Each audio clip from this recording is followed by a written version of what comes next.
Bismillahirrahmanirrahim. Assalamualaikum warahmatullahi wabarakatuh.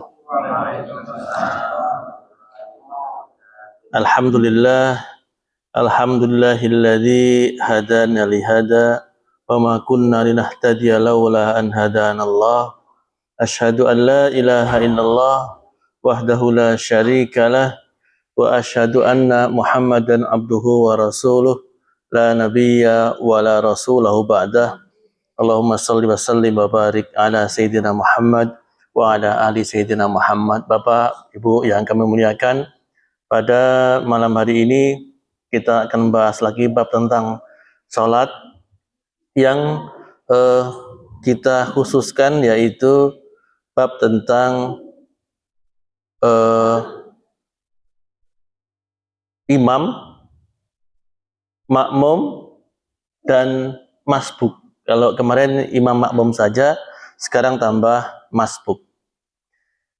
Yang pertama adalah bahwa insya Allah kita sudah sepakat, kemarin sudah kita bahas tentang bahwa imam adalah pemimpin yang kemudian menjadi orang yang harus ditaati oleh makmum.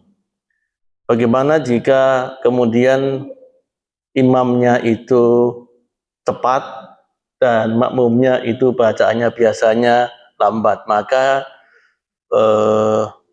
makmum harus mengikuti imam meskipun bacaan Al-Fatihahnya atau doanya belum selesai. Menjadi makruh ketika makmum itu menyelesaikan bacaannya sehingga menyengaja untuk terlambat.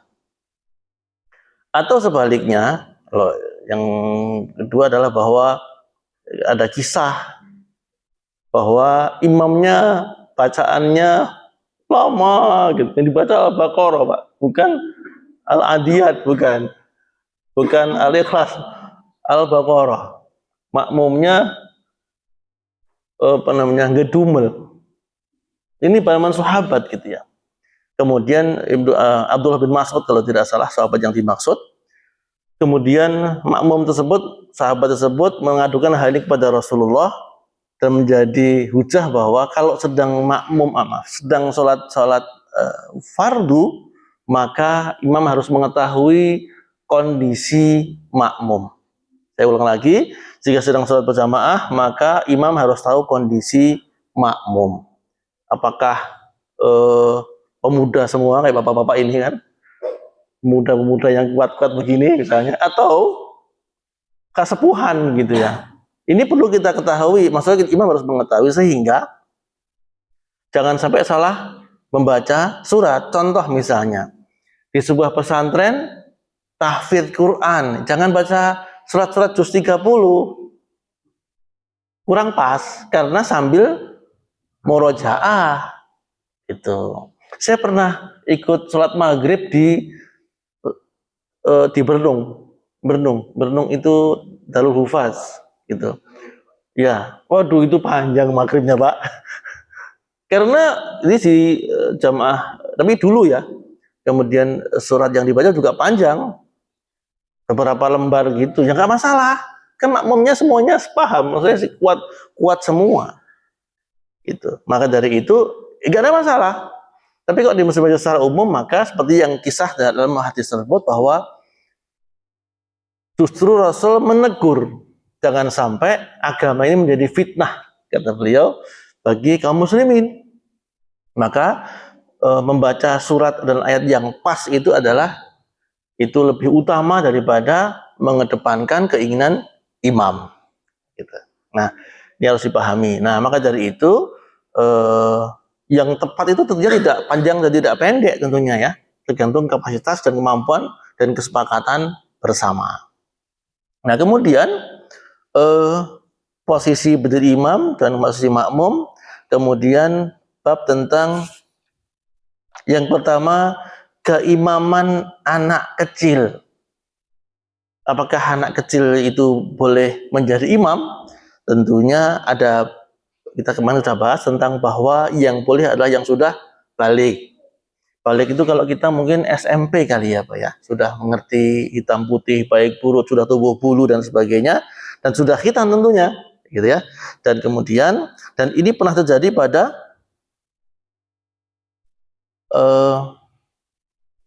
zaman sahabat, tentunya hanya dua.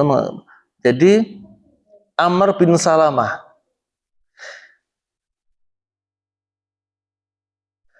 bahwa anak kecil boleh menjadi imam dalam sholat fardu berdasarkan riwayat Amr bin Salamah, dan hal yang ada di dalamnya adalah bahwa Nabi SAW bersabda kaumnya, yang berhak menjadi imam bagi kalian adalah orang yang paling ahli membaca Al-Quran di antara kalian. Maksudnya secara umum suaranya bisa dinikmati, bacaannya jelas, dan kemudian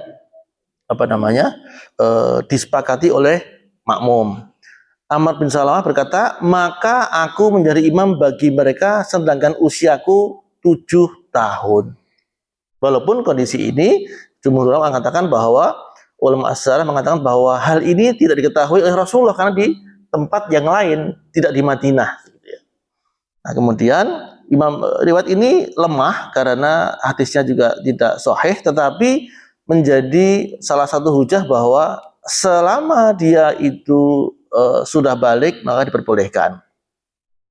Yang kedua adalah tentang keimaman wanita sebagai imam. Tentunya boleh jika makmumnya juga wanita. Kemudian orang buta sebagai imam, gitu ya. Jangan kemudian kita mendiskreditkan seorang yang punya kelemahan tunanetra untuk menjadi imam, karena pernah terjadi Abdullah bin Ummi Maktum pun pernah menggantikan sebagai imam di Madinah sebanyak 2 kali, gitu ya. Kemudian orang yang kurang utama sebagai imam. Jadi kurang utama ini mungkin berdasarkan kalau kita buat tingkatan-tingkatan misalnya. Jadi ini kisahnya sahabat, orang yang kurang utama itu sah menjadi imam meskipun ada orang yang lebih utama darinya. Karena Rasulullah SAW pernah melakukan sholat sebagai makmum dari Abu Bakar dan Abdurrahman bin Auf. Padahal Nabi SAW lebih utama dari keduanya. Maka dari itu, meskipun misalnya ada di antara kita yang kemudian menjadi imam, walaupun itu ada seorang yang hafid, ada yang seorang yang bacaannya lebih bagus, asal disepakati oleh semuanya maka boleh jadi imam. Gak perlu merasa, wah saya ini kurang bagus, saja lah, bapak aja. Gak perlu. Kalau misalnya sekiranya disepakati, misalnya siapapun gitu agak pantas gitu ya, sudah masuk aja. Gak perlu merasa rikuh karena memang jamaah semua menyepakati begitu.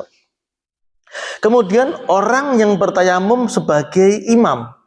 Ini jadi yang makmum itu berwudu, sedangkan yang imam bertayamum karena mungkin sedang meriang gitu ya. Sedang masuk angin. Misal saya masuk angin meriang, nggak berani kena air, kemudian bertayamum, kemudian ke masjid menjadi imam, itu boleh. Boleh, walaupun nanti kalau isya saya harus tayamum lagi. Bapak-bapak yang sudah wudu kalau belum batal nggak perlu wudu lagi. Tapi sebagai orang tayamum boleh untuk menjadi imam orang yang memiliki wudu dengan air. Kemudian, nah ini tentang musafir sebagai imam. Ini pernah saya yakin insya Allah bapak-bapak sekalian mengalaminya ketika sedang safar. Ya, sedang safar, kemudian ada di masjid yang di pinggir jalan, di jalan tol misalnya, atau di pinggir jalan utama, bypass misalnya, tentunya mungkin ada semacam, kalau pas tiba waktu sholat misalnya, imam rawatibnya, imam tetapnya tidak datang, maka musafir menjadi imam. Masalahnya adalah musafir itu boleh melaksanakan sholatnya dengan diringkas atau qashar, berhak gitu. Maka apa namanya, jika zuhur atau asar begitu ya, maka sholatnya hanya 2 rakaat. Makmumnya padahal penduduk mukim. Jadi tidak perlu merasa rikuh dan merasa sholatnya beda nih atau niatnya beda. Tidak perlu, semua sama-sama sholat dengan niatnya masing-masing. Duhur, imamnya 2 rakaat kemudian salam, makmumnya nggak perlu rikuh, langsung berdiri aja untuk menggenapi menjadi 1 dan 1 tambah masih jadi genap 4 rakaat. Jadi tidak perlu merasa, loh kan Bapak bukan menduduk sini, kok jadi imam? Bukan. Tapi kan kadang kondisinya waktu itu sedang mungkin karena nggak ada yang maju ya, Bapak Anda. Gitu. Akhirnya salah satu maju, saya akan duhur dengan qashar 2 rakaat, Bapak-bapak yang makmumnya penduduk mukim, maka nanti setelah saya salam langsung berdiri untuk menggenapkannya, gitu ya. Nah, nggak perlu disarikuh, nggak perlu merasa beda niat, langsung saja silahkan dan lanjut sampai selesai sholat bersama, begitu. Atau sebaliknya, ya, atau sebaliknya, kita musafir sholat bersama mukimin, tapi sebagai makmum. Jangan diringkas, karena walaupun berhak diringkas atau dikosor, maka karena sebagai makmum dan imamnya itu imam mukim, maka yang mengikuti gerakan dan jumlah rakaat yang ada pada imam. Duhur, asar atau isya misalnya ya harus 4, karena sebagai makmum tidak boleh tahiyat awal kemudian imamnya berdiri, karena mungkin makmumnya salam, nggak boleh, nggak sah sholatnya, gitu. Meskipun kan saya mau musafir, boleh untuk di qashar, tidak, karena sebagai makmum, gitu. Nah, begitu. Ini pun terjadi ketika Rasul berkunjung ke Makkah. Ya, ketika Fathu Makkah, beliau musafir dari Madinah, walaupun beliau penduduk asli lahir di Mekah. Misal pertanyaannya jadi menarik ketika begini, saya penduduk Bandar Lampung, walaupun lahir di Jawa Tengah. Ketika saya di Jawa Tengah ke rumah bapak saya, itu penduduk asli atau musafir, gitu kan? Saya musafir, walaupun tinggal di tempat kelahiran saya. Tapi kan karena saya sudah menisbatkan diri saya dan keluarga saya tinggal di Bandar Lampung, sehingga saya pulang ke kampung saya pun akhirnya menjadi penduduk safar atau penduduk pendatang, gitu. Sehingga saya boleh untuk mengqashar dan hukum tadi berlaku.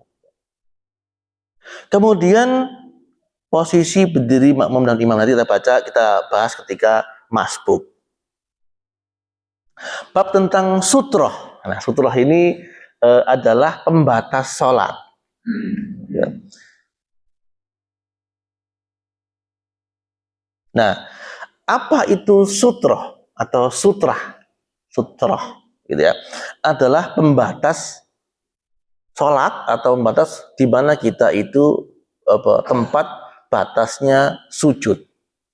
Kalau zaman Rasulullah dia tombak. Kalau di kita nggak mungkin, Pak ya.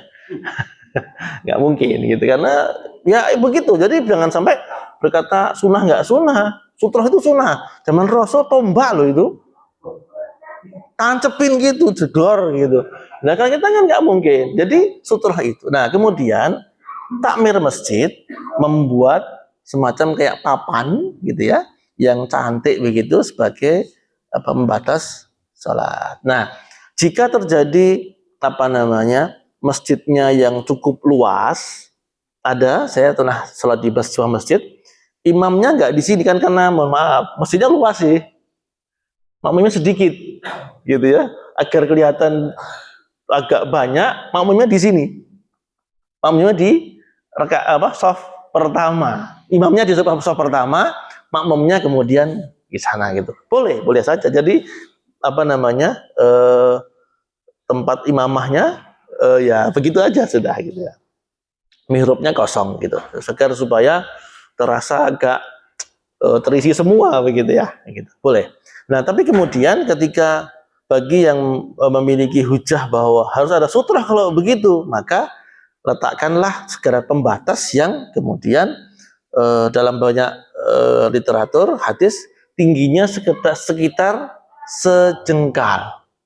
Mungkin kalau beli online ada, mungkin Pak Mutrofin beli sekedar mungkin 2 atau 3 sutrah yang sekiranya ada di Shopee, ada sutrah gitu untuk melengkapi kita bagi kita yang sholat sunnah ya, sholat sunnah itu yakin merasa mantap kalau mohon maaf kalau kita sholatnya di situ gitu ya, depannya ada sutrahnya gitu, walaupun nanti ada hujah lain, karpet kita ini pun juga berfungsi sebagai sutroh karena apa batasnya jelas. Kalau bapak ibu pernah sholat di masjid yang karpetnya itu ambalnya itu lembaran-lembaran besar gitu ya, bukan begini Pak, tapi mungkin los gitu ya, mungkin 2 meter lebih begitu ya, maka dari itu garisnya nggak jelas, maksudnya ya softnya kesepakatan saja gitu ya, gitu.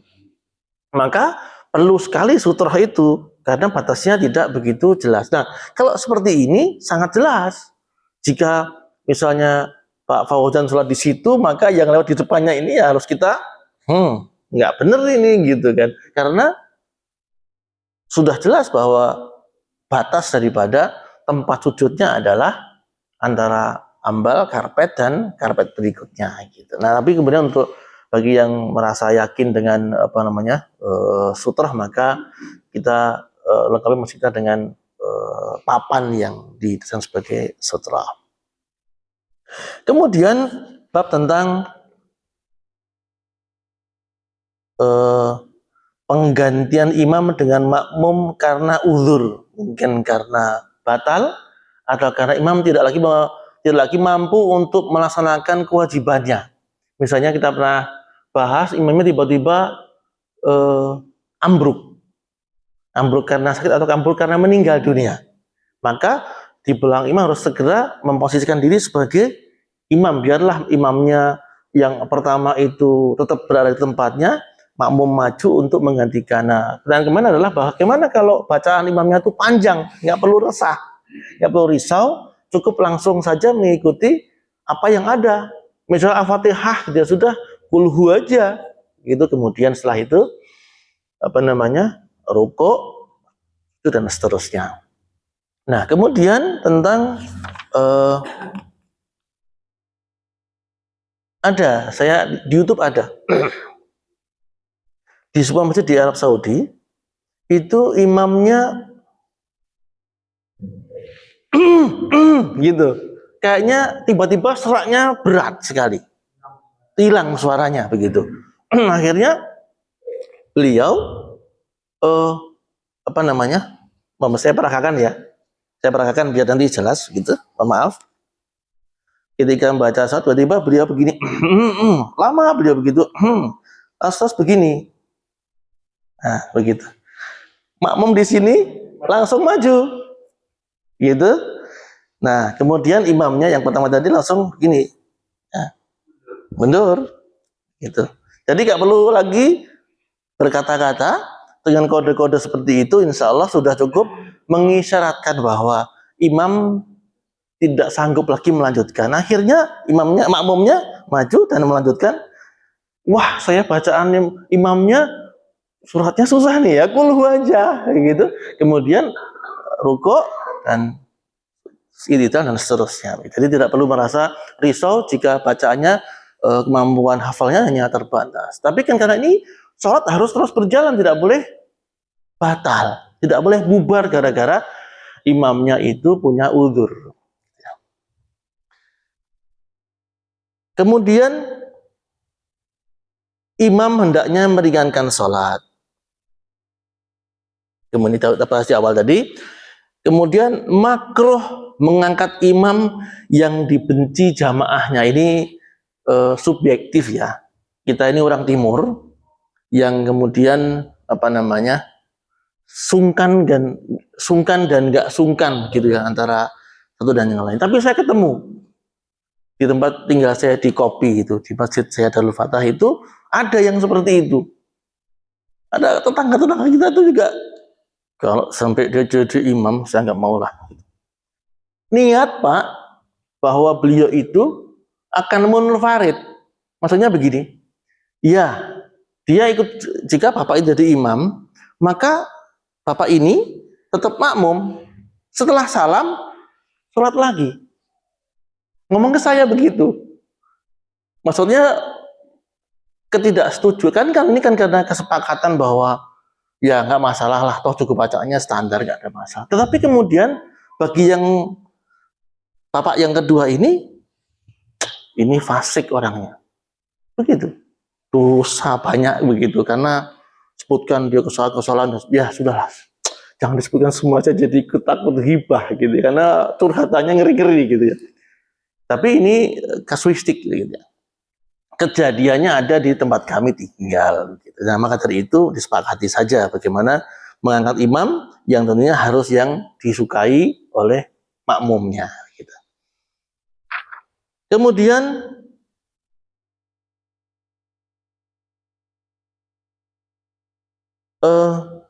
ketika selesai salam, bagaimana posisi imam?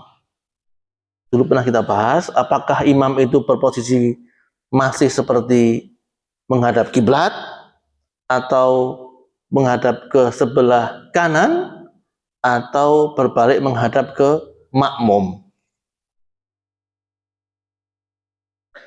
Kemudian jika melihat kisah apa yang ada pada Rasulullah, maka beliau terkadang menghadap ke kanan atau begini. Atau kemudian membalikkan diri menghadap kepada sahabat. Tapi keduanya itu memiliki maksud bahwa selain beliau itu menjadi imam, juga menginspeksi sahabat, ngabsen. Nah kalau kita ini siapa? Menginspeksi jamaah atau makmum. Wah ini Pak Iman nggak kelihatan nih. Pak Cut kemana ini ya? Nah, ya paling hanya sebatas itu. Tapi kalau di zaman Rasul, beliau mana si fulan, mana si fulan. Atau kemudian jika imamnya seorang gubernur misalnya, jadi imam, gitu, beliau kan seorang yang ahli ibadah, gitu ya. Sah. Salam, beliau berbalik ke makmum, mana Pak Dinas Pertanian ini? Mana Kepala Dinas Pendudukan? Sah. Kalau nggak nampak, langsung telepon. Kamu di mana? Gitu. Selesai. Masalah bahwa semua bawahannya harus soleh menjadi makmum ketika gubernur menjadi imam. Tapi ini kemudian kasuistik bahwa jika seorang imam adalah seorang umaro, ya amir, ya imam, ya umaro. Kalau imam saja ya silahkan menghadap ke kiblat boleh, menghadap ke kanan boleh, menghadap kepada makmum pun juga boleh. Tapi itu bukanlah hal yang perlu kita perdebatkan. Kemudian kita bahas tentang bagaimana hukumnya makmum yang masbuk. Ya. Makmum terbagi menjadi dua. Satu makmum muwafiq, makmum yang masbuk. Makmum muwafiq adalah bahwa makmum yang ketemu dengan bacaan imam, bacaan Al-Fatihah imam. Dan dia bisa melafadzkan Al-Fatihah dengan sempurna. Sedangkan masbuk adalah makmum yang tidak mampu melafadzkan bacaan Al-Fatihah dengan sempurna.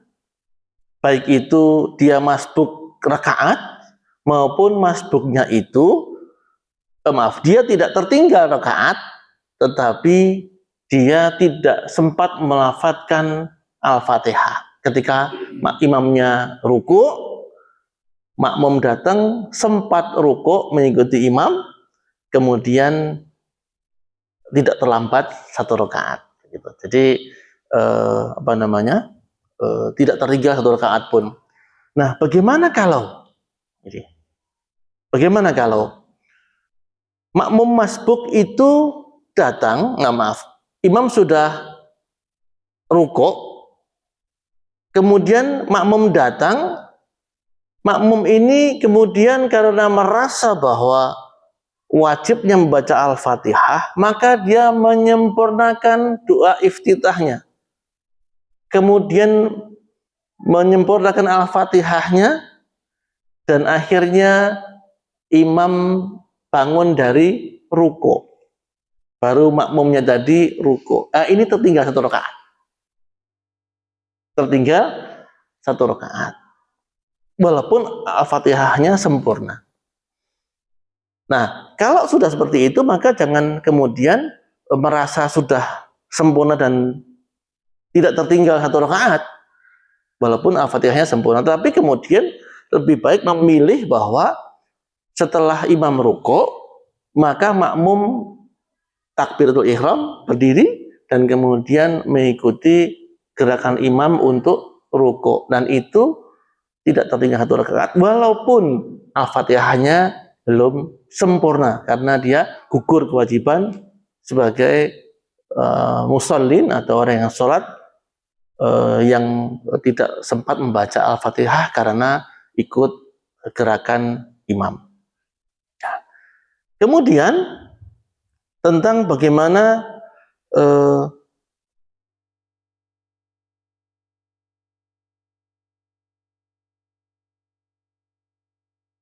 hukum menepuk pundak. Pernah dengar Bapak-Bapak sekalian? Kira-kira boleh tidak kita, yang pertama adalah makmum yang masbuk akhirnya menjadi imam jamaah yang masbuk. Niatnya makmum nih. Tapi setelah beliau itu menyempurnakan sholatnya, datanglah jamaah yang berikutnya untuk makmum kepada makmum tadi, gitu ya, kita bahas. Yang pertama karena hukum menepuk pundak, yang kedua bagaimana status sholatnya, bagaimana status hukum niat kemakmumannya justru di tengah-tengah sholat menjadi imam sholat. Ya, yang kedua adalah bagaimana jika kita yang sedang sholat sunnah, kemudian datanglah jamaah, karena tahu keutamaan sholat berjamaah. Ada yang sholat nih, saya makmum di belakangnya. Nah, bagaimana status niatnya? Apakah dia berpahala sebagai orang yang sholat sunnah sendirian, tiba-tiba terpaksa menjadi imam dari orang yang datang tadi? Nah, kita bahas. Yang pertama, hukum menepuk pundak. Hukumnya adalah mubah atau boleh dengan syarat. Ada syaratnya. Jangan terlalu keras, Pak. Saya lihat ini apa namanya sebuah tayangan YouTube yang bercandaan gitu ya, antara Komeng dan Adul dan yang lain gitu ya, yang gitu ya. Itu mungkin terlalu keras sehingga mengagetkan. Jadi pertama hukumnya boleh dan hukumnya tidak boleh. Gitu. Kenapa hukum boleh? Karena perlahan saja. Begitu. Berarti kita semua sepakat kaum muslimin bahwa kalau ditepuk berarti adalah ada orang yang ingin mengikutinya menjadi makmum. Tapi kadang-kadang ini mungkin komunitasnya orang-orang bela diri ini. Wah, ini berantem, beli salam, ini tunggu dulu nanti gitu, udah balas gitu. Ini jadi masalah. Ini yang tidak boleh. Mungkin karena ya kita tidak tahu psikis seseorang gitu ya. Apakah? Tapi saya melihat di masjid kita itu rata-rata sangat-sangat lembut dalam menepuk pundak orang yang ingin diikuti. Nah, pertama itu. Dan kemudian hukum menepuk pundak. Hukumnya boleh dan tidak boleh. Boleh karena apa namanya? Boleh karena lembut, tujuannya agar memberitahu kepada orang yang sholat sendirian tersebut agar menjadi imamnya. Hal ini diperbolehkan asal tidak mengagetkan dan mengganggu kekhusyuan. Jika yang tepuk sedang sholat sunnah, maka lanjutkan saja sholat sunnahnya tidak perlu membatalkan sholatnya, terus sholat dengan niatan seperti di awal sholat. Tata caranya adalah dengan cara berdiri di sisi kanan imam, kanan orang yang sholat tadi, atau di belakangnya lebih sedikit jika memang berdua. Kemudian memberi isyarat lembut tanpa mengganggu kekhusyuan.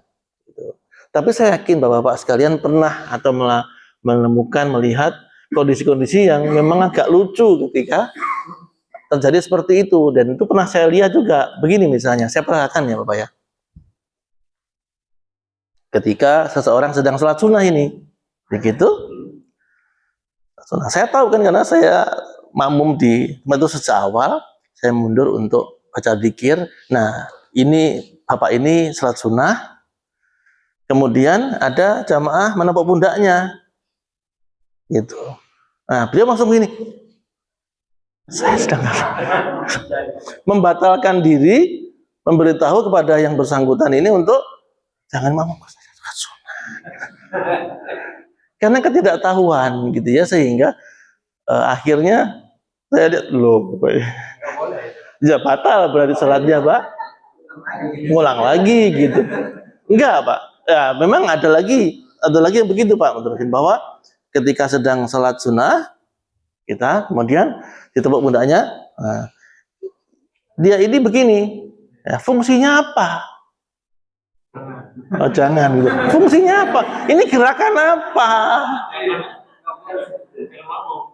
Ini rukuk, ini juga enggak. Terus dan ini enggak ada. Mending kalau garuk-garuk pak, itu ada maksudnya gitu ya. Karena gatel gitu ya. Tapi kalau ini gerakan apa? Gitu. Ngasih kode. Yang masalahnya itu gerakan yang enggak lazim gitu ya. Saya baru tahu, saya baru tahu kalau ada gerakan seperti ini gitu ya. Sebagai muslim yang 52 tahun gitu ya, saya baru tahu ada gerakan seperti ini gitu ya. Kemudian Bapak kita tidak setuju dengan orang di belakang kita untuk menjadi imam gitu ya. Baru tahu, tapi ini mungkin pelajaran baru buat saya bahwa ada loh gerakan seperti ini gitu ya. Nah, tapi itu tidak ya silahkan saja, tapi bukan hal yang disyariatkan. Begitu ya. Mungkin juga ini yang salat sunnah tadi mungkin sedang murojaah Pak Mutrafid. Berat bagi makmumnya nanti. Yang dibaca mungkin satu halaman penuh ya. Makmumnya salah pilih saya ini gitu ya. Imamnya santri tahfidz Quran gitu ya. Alif lam mim, aduh, terlanjur niat lagi, makmum lah salah pilih imam dia bilang. Terlanjur, nggak boleh kita batalkan jadi dosa ya.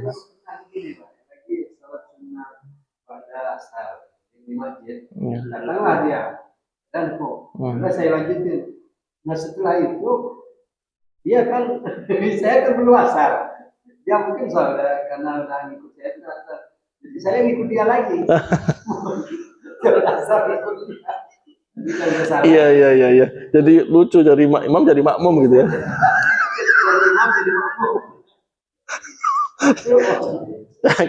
Nggak tahu hukumnya seperti apa itu ya. Iya.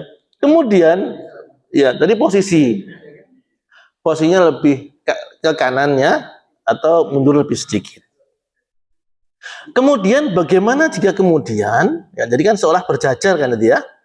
Kemudian bagaimana jika ada tambahan penumpang lagi nih, ada tambahan makmum lagi, maka seharusnya makmum tadi itu mundur. Makmum yang pertama, maksud saya mundur untuk menjadikan posisinya imam di depan, makmumnya dua tadi ada di belakang. Itu ideal. Masalahnya adalah terkadang kalau di kapal misalnya itu ya, terkadang posisinya nggak ideal, atau dimanapun lah pokoknya begitu, tidak ideal, terpaksa ya berjajar bertiga begitu, atau peluang yang lega, makmumnya harus maju, maka imam harus tahu bahwa posisi dia itu harus memang mengharuskan dia maju, karena makmum tadi nggak bisa mundur lagi, mungkin sudah kehalang apapun gitu. Jadi jangan berhenti sampai di situ saja. Memposisikan seideal mungkin bahwa jika 3, makmumnya 2 di belakang, imamnya 1 di depan. Tidak harusnya makmum mundur ya. Kalau sudah mentok tembak bagaimana? Imamnya yang harus maju. Jadi sefleksibel itu. Gitu. Kemudian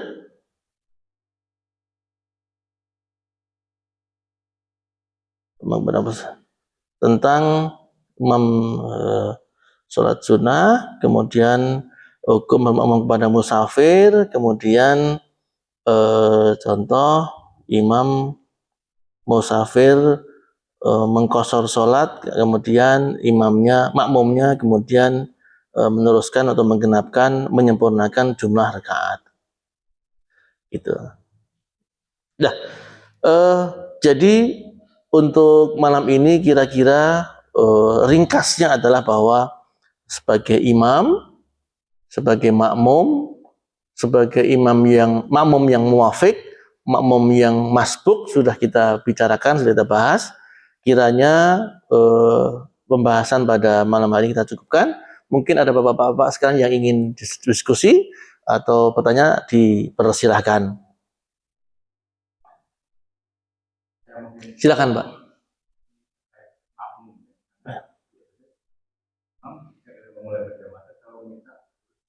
Iya.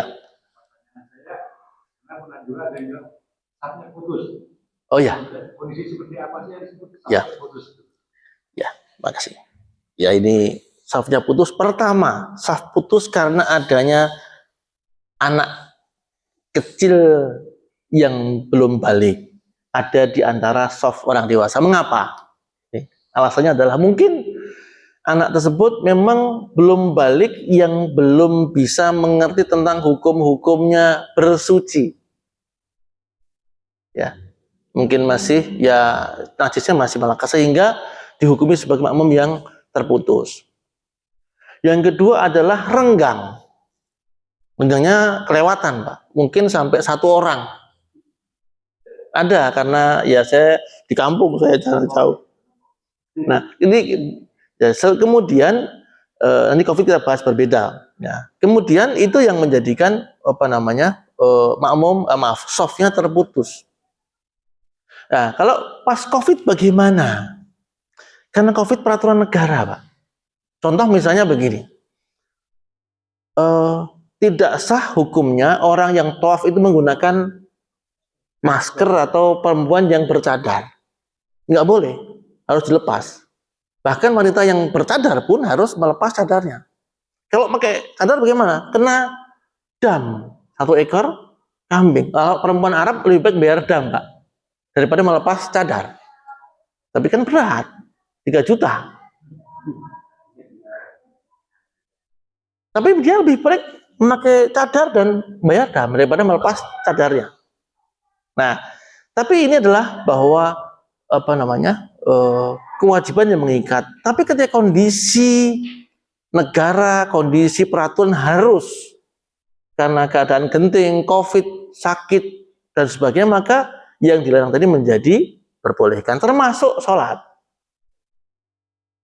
Wajibnya sholat itu dalam shaf adalah harus 1 rapi, lurus, dan rapat. Tapi ketika COVID bagaimana? Ya karena negara mengharuskan demikian, maka kemudian akhirnya harus dibuat berjarak. Nah, sekarang COVID sudah selesai, sehingga shaf kembali dirapatkan. Gitu. Tapi kemudian bagi ada orang yang memang nggak suka, Pak, agak risih ya, senggolan kaki itu, apalah ini gitu. Ada, Pak, risih. Dan kadang-kadang nggak begini gitu ya. Nah, ini yang disebut sebagai shaf yang putus. Gitu. Di sela-selanya adalah setan yang mengganggu kita. Kemudian ada yang sholat shaf terputus itu dikatakan sebagai yang terpisah, terpisah jarak. Gitu. Tapi kemudian disanggah oleh bagaimana jika dengan teknologi. Jadi ruangnya terpisah karena ruangan 1 di sini, dan ruangan berikutnya, apakah itu terputus? Tidak.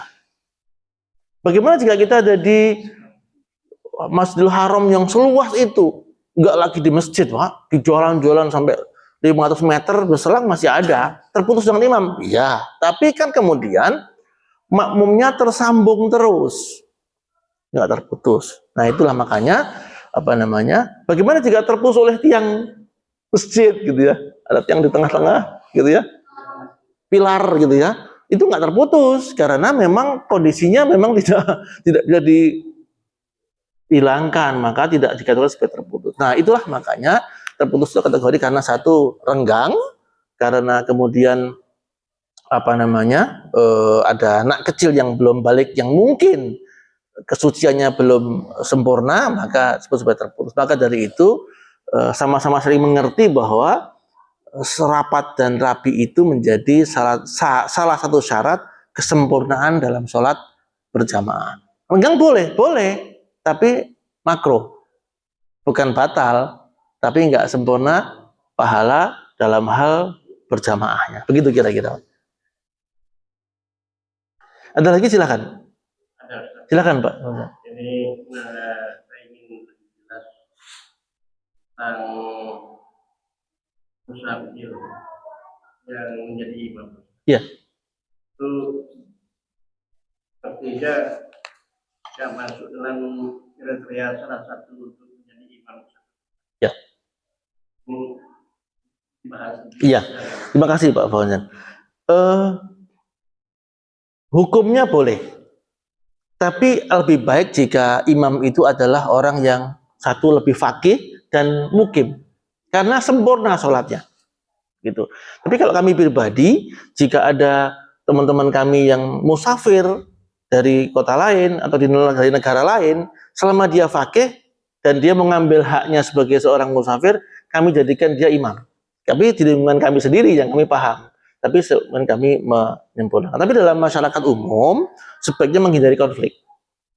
Menghindari konflik bahwa yang imam harus menjadi orang yang faqih dan mukim, gitu. Kalau begitu berarti musafirnya orang yang berilmu yang memang wajar. Iya, betul. Orang yang faqih dan faqih dan mukim itu lebih afdol karena kesempurnaan dalam jumlah dan kesempurnaan dalam berjamaah. Tapi kalau kemudian kita sebagai seorang saudara musafir, ya kamu jadi imam karena kamu faqih dan ambil haknya sebagai musafir, begitu kira-kira disepakati bersama dan tidak ada yang tidak baik, semuanya baik gitu. Terutama ketika sedang dalam keadaan masjid yang di pinggir jalan, di jalan lintas begitu. Silakan Bapak-bapak sekalian. Ya, Mas Lutfi, kurang berapa menit ini? Ini satu lagi nyambung. Silakan Pak. Sekarang kan zaman seperti dari Bandar Lampung ke Agamun atau ke Lampung Utara, itu banyak masjid. Mana yang lebih afdol kita ambil sebagai musafir atau satu sholat ke masjid? Iya.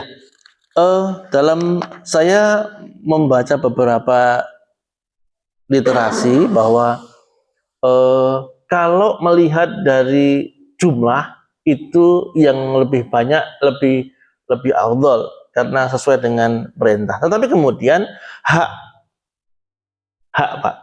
daripada seorang musafir itu punya hak, bukan kewajiban nih, punya hak. Boleh diambil di surah An-Nisa ayat ke 101 bahwa musafir punya hak untuk mengambil, bahkan punya hak untuk tidak puasa, punya hak untuk tidak melaksanakan sholat Jumat, punya hak untuk mengqashar sholat. Dalam surah An-Nisa ayat 101 boleh, dalam surah Al-Baqarah 183 tentang puasa.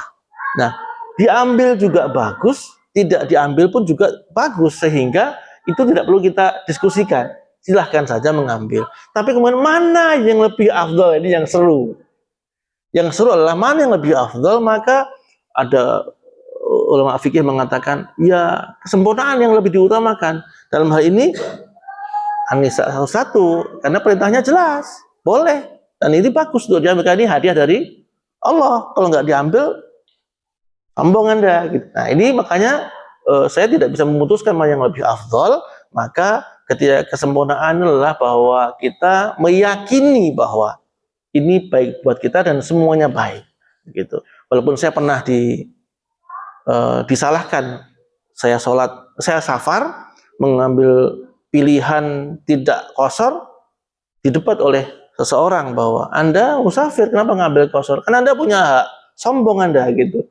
Ya, saya sebagai orang yang tidak banyak ilmunya, ya Pak, saya memang lebih senang dengan kesempurnaan. Tapi ketika saya baca literatur lah, karena ini nggak diambil, sayang amat kalau nggak diambil, cuma 2 gini kan gitu. Dan kemudian apa namanya, duhur dan asar kita jadikan satu, dan akhirnya lebih ringan bagi kita.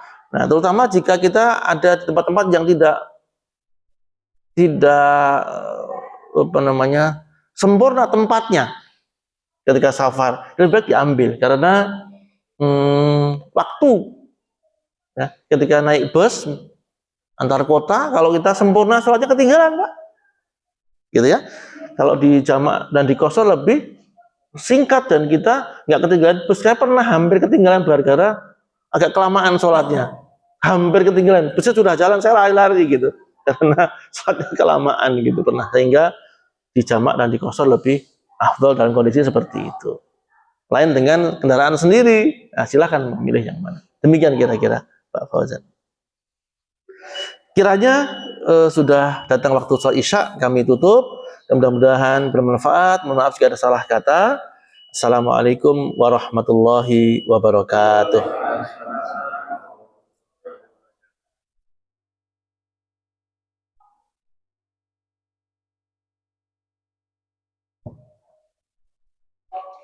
Bismillahirrahmanirrahim.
حي على الصلاة